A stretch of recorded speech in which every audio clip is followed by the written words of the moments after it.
Está na hora do Café Missioneiro, até às 2 da tarde. Acompanhe a sua revista diária da Novos Horizontes com o jornalista e comunicador Fábio Delarrui. Muito boa tarde, hoje sexta-feira aqui no Café Missioneiro e nós estamos recebendo o José Roberto de Oliveira. Vamos falar um pouquinho sobre o turismo na nossa região.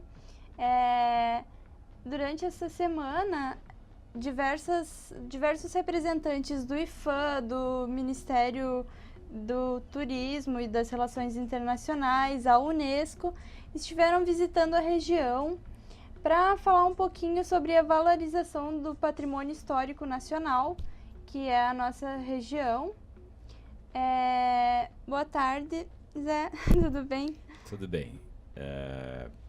Esse projeto que a Unesco está chamando de paisagem cultural, ele busca o quê? Busca exatamente a análise e o aprofundamento do que é esta paisagem mesmo, do que é a nossa cara, né? Uma cara entre patrimônio cultural, entre patrimônio natural, patrimônio tangível e intangível, diretamente ligado, digamos, aos nossos conhecimentos, à nossa cultura. Então é um trabalho bastante importante que ocorrerá daqui para frente.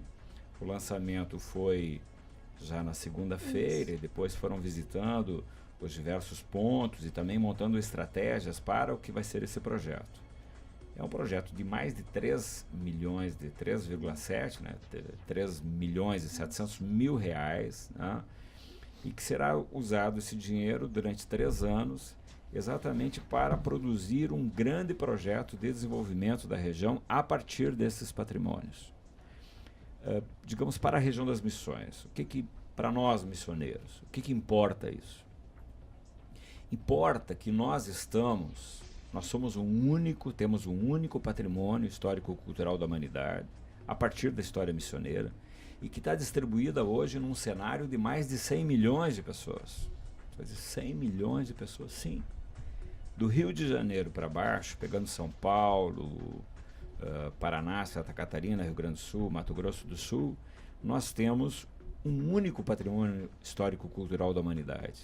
E que toda a base dele exatamente é essa história da formação missioneira, que foi citada mundialmente, por exemplo, por Voltaire, chamou de triunfo da humanidade. Montesquieu, que é outro do iluminismo, chamou de primeiro estado industrial da América. A Unesco, quando torna as missões patrimônio mundial, diz que é porque é uma experiência única na humanidade, né? Se você vai aprofundar mais, outros grandes escritores do mundo que falou sobre as missões, que falaram, tipo, por exemplo, Paul Lafargue, que é o genro do Marx, né? Toda aquela produção da ideia, por exemplo, do que seria o comunismo no mundo, ele vem para as missões, para buscar um mundo comunal.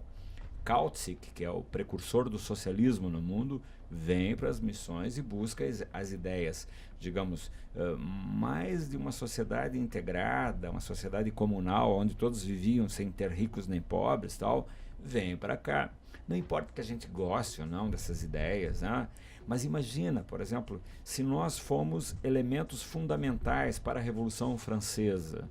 Por quê? Porque aqui nas missões nós tínhamos exatamente esta questão importante, que era a questão de termos um dos únicos lugares do mundo dos anos 1700 onde se votavam nas pessoas, né? Onde se votavam nos líderes que seriam os futuros prefeitos, esses líderes da comunidade, né? Então veja que Montesquieu chama isso de triunfo da humanidade. No mundo de reis, no mundo monárquico, havia um lugar do mundo onde os corregedores, que era uma mescla entre prefeito, presidente da Câmara e juiz do lugar, e esses lugares eram, esses líderes eram votados pela sociedade. E que é o modelo milenar Guarani, onde todo o sistema de liderança é anualmente, votado, né? Então eram eleições anuais, né? Então se o cara não dava no jeito, bom, imediatamente era retirado e uma nova liderança era colocada no lugar. Então veja que isto que aconteceu aqui, essa é grande questão para nós pensarmos. Se o mundo inteiro sabe disso, se a Unesco louva isso e inclusive escreve muito sobre isso, o principal instrumento mundial da cultura, né, ligado à ONU, por que nós não sabemos? Por que nós, missioneiros, sabemos tão pouco sobre isso tudo? Por exemplo, o evento que ocorreu aqui é uma primeira experiência dentro do Brasil da ideia de fazer levantamento de paisagem cultural, né? Então veja que isso se dá exatamente porque nós temos uma história única na América Latina. Então nós temos algo gigante aqui. Agora, o que fazer com isso, né? Alguém vai dizer, não, mas é tudo muito inicial, né? As pessoas não falaram disso ainda. Não é verdade. Quer dizer, eu, por exemplo, faz 22 anos que de muitas formas falo disso, né? A gente conseguiu construir projetos aqui, fui depois diretor do Estado, né, na área do turismo, fui um dos fundadores do Ministério do Turismo. Quer dizer, como é que a gente foi indo? Obviamente com base naquilo que se fez por aqui, né? Trabalhamos intensamente na integração com o Mercosul. Fomos o primeiro convênio a ser firmado no Mercosul, unindo Brasil, Argentina, Paraguai e Uruguai, através da questão missioneira, né? Lá em 94, o primeiro convênio que ocorreu no Mercosul. Depois, de 95 a 98, tivemos cadeira na reunião especializada de turismo do Mercosul, fomos representantes brasileiros no Mercosul. Muito se assinou, muitos documentos, muitos levantamentos foram feitos durante todo esse tempo. O Brasil, aí vem um problema nosso também, o Brasil, nesses documentos firmados, sempre se posicionou, queria fazer as obras, por exemplo, tu falaste antes em ponto internacional, né? Os asfaltos a São João e São Lourenço, a promoção e divulgação desse patrimônio histórico-cultural. Todavia, esses escritos andaram muito pouquinho, né? Então, eu também acredito de um porquê que a sociedade nossa, regional, também se interessa pouco por isso, porque no mundo tão materialista como nós estamos hoje, quando uma determinada área da sociedade não reflete em geração de emprego, renda, dinheiro no bolso, né? Quando isso não reflete, as pessoas também estão reticentes, né? Então é muito claro que precisamos avançar muito, mas muito mesmo, não avançar um pouquinho, né? Precisamos avançar muito e, obviamente, ter estratégias para o aproveitamento disso. Se a Unesco, né, através dos seus instrumentos, por exemplo, nós estivemos a semana com o Instituto Andaluz, né, que é um dos maiores institutos culturais do mundo, né, aqui presente nesse processo que está acontecendo na região, que é um instrumento da Espanha, mas que trabalha no mundo inteiro, né? Hoje um dos principais trabalhos na área de desenvolvimento cultural da humanidade é feito pelo Instituto Andaluz, e que está aqui, e que na verdade já está nas missões há mais de 5 anos, trabalhando com a URI, trabalhando com o próprio IFAM. Mas disso tudo, quer dizer, tem perguntas que nós temos que fazer para nós mesmos. Por que nos interessamos tão pouco? Por que os prefeitos, por que os secretários, por que os próprios vereadores, por que as ACIs, né, as associações comerciais, industriais, os sindilojas, os instrumentos que nós temos na mão, por que nos interessamos tão pouco por isto, que poderia ser um grande gerador de emprego e de renda? Então, essas perguntas são perguntas fundamentais para nós mesmos pensarmos por que nós não nos fizemos isso, né? Por que você vai ver assim, por exemplo, na área musical, mais, digamos, dessa música mais nativista tal, aonde nós temos trabalhos que acabam refletindo, digamos, nessa questão mais telúrica, vamos dizer assim. Mas quando toca na questão mais geradora de emprego e de renda, e que nós somos reis de necessidades nessa área, né? Nós precisamos muito disso.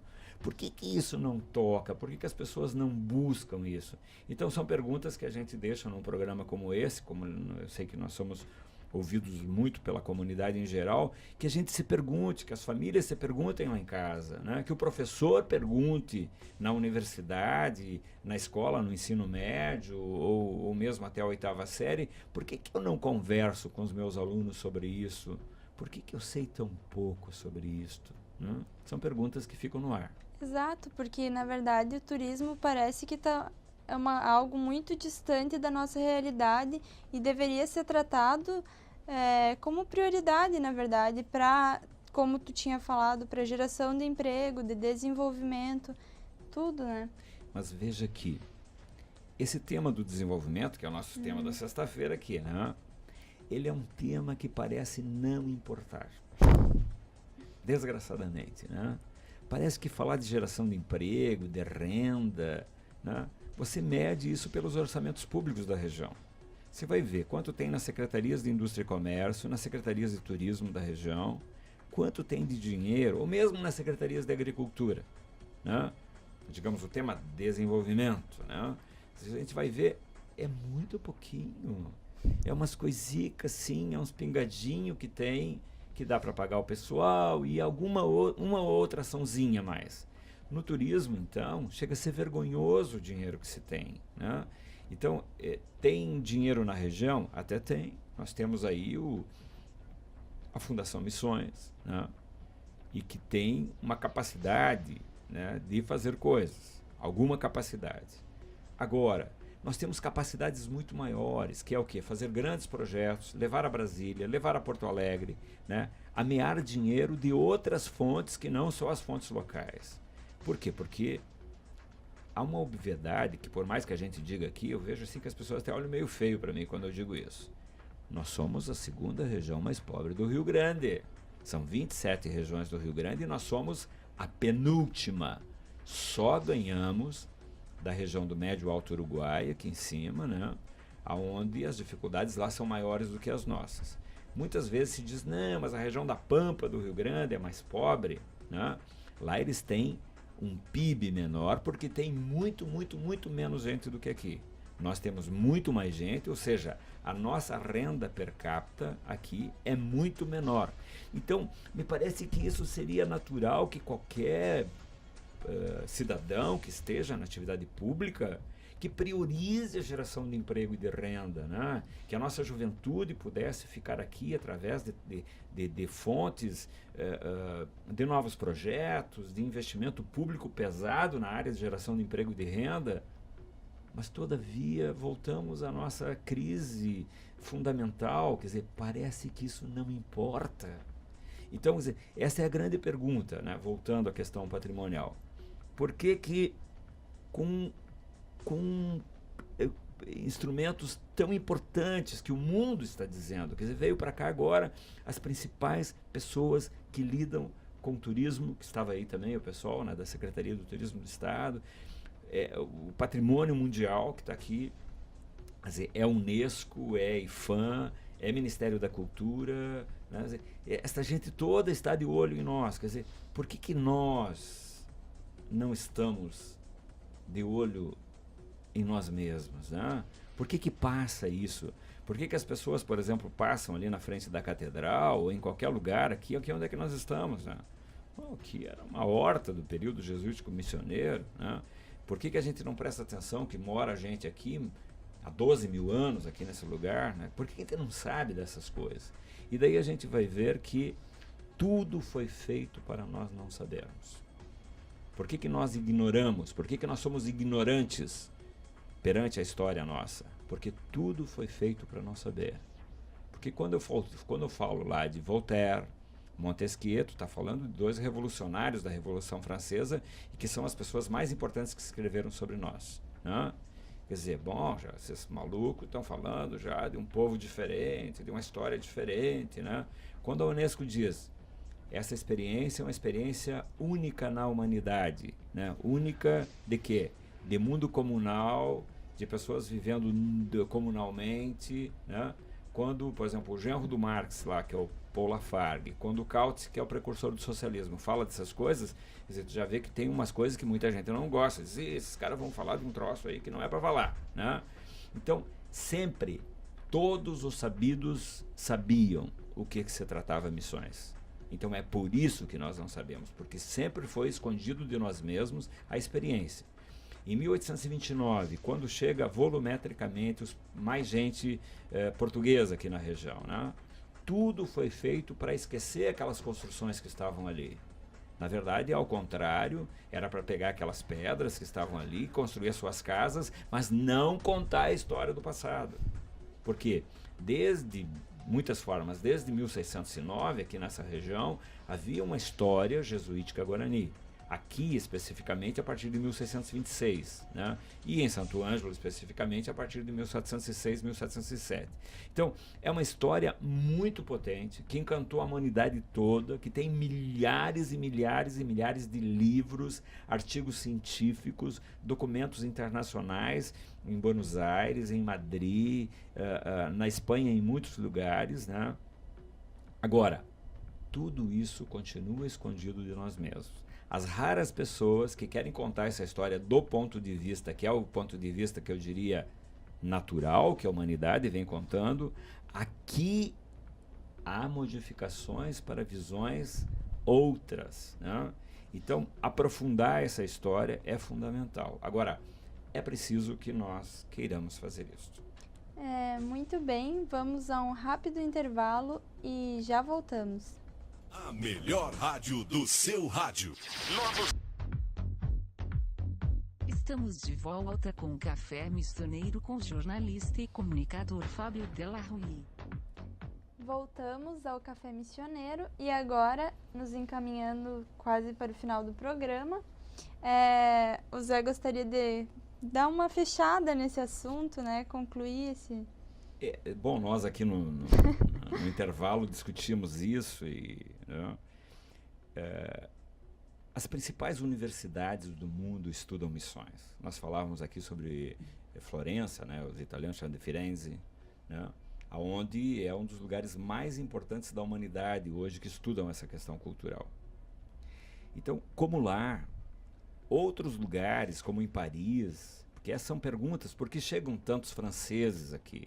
Exatamente porque nós fomos reflexo fundamental para a Revolução Francesa. E eles estudam isso, sempre estudaram isso. Os escritos básicos de Voltaire e Montesquieu sobre o que era o mundo devoto, que é o centro da Revolução Francesa, as ideias desta ideia nascem nas missões. Então veja, quer dizer, nós modificamos a sociedade. Por exemplo, se a gente vai ver o reflexo para a criação dessa questão do comunismo e socialismo no mundo, é fundamental ler Paul Lafargue, Kautsky, Charlevoix e outros, né?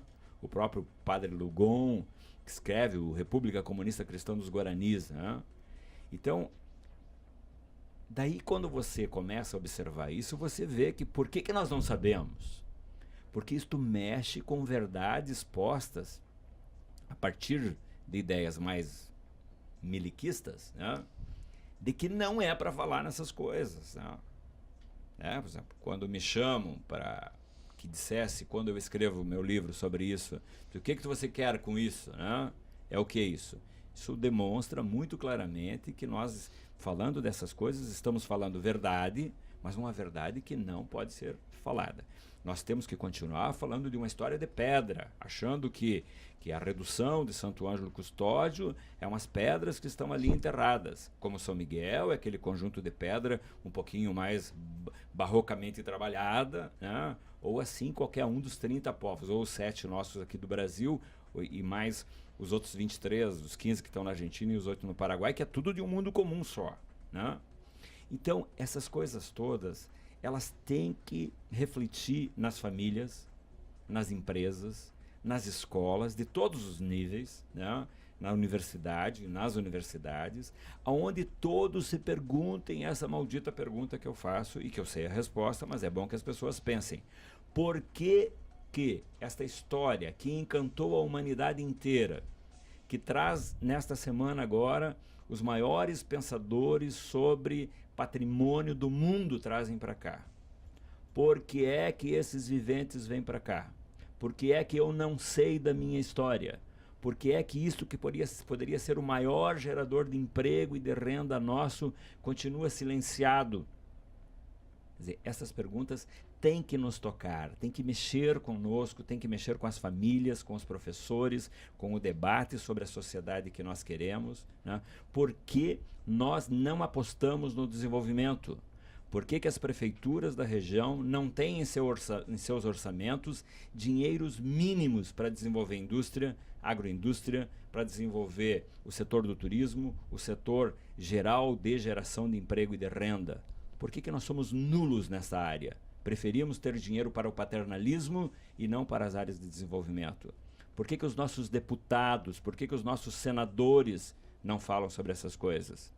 Quer dizer, são perguntas que têm que ficar no ar para quê? Para que nós pensemos sobre isso e discutamos em casa com as nossas famílias sobre isso, né? Então o programa de hoje assim foi, na verdade, o José Roberto de verdade hoje está sentado aqui, né? Esse cara que faz anos que faz essas perguntas, mas que o programa de hoje assim foi maravilhoso nesse sentido de mexer com a cabeça da nossa gente e especialmente com o coração, porque o nosso tema principal aqui na região é patrimônio, mas paralelo a isso tem uma coisa espiritual que nos liga a todos e que nós fazemos música sobre isso e tudo mais, né? Então, acima de tudo, esse patrimônio é algo que mexe não só com o tempo presente, mas também com os nossos espíritos e as nossas milenaridades. Muito bem, com essas ideias que nós encerramos o programa de hoje e boa sexta-feira, até semana que vem. A melhor rádio do seu rádio.